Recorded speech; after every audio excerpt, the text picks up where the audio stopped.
এটা একটা retention of placenta case. এটা প্রথম পাতের একটা গরু।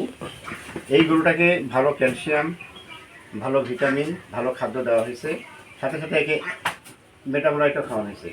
দেখা যাচ্ছে যে গরুটার সব কিছু ঠিক, ওলান টোলান সব ঠিক, কিন্তু শেষ সময় দেখা গেলো যে রিটেনশন অফ প্লাসেন্টা হয়ে গেছে।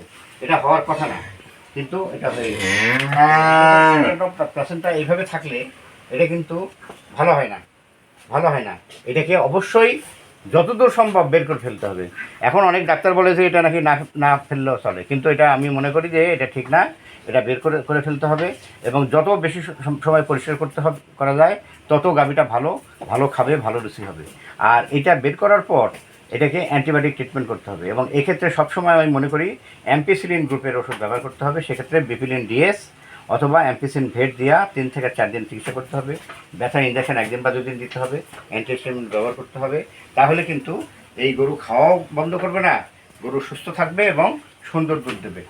আপনারা সবাই এই এটা ফেলবেন, অবশ্যই ফেলবেন, এবং ফেলার পর আপনারা এই অ্যান্টিবায়োটিক ব্যবহার করবেন। বিপিলিন ডিএস 3 থেকে 4 দিন, অ্যান্টিহিস্টামিন 3 থেকে 4 দিন, আর ব্যথার ইঞ্জেকশন 1 থেকে 2 দিন। সবাইকে ধন্যবাদ।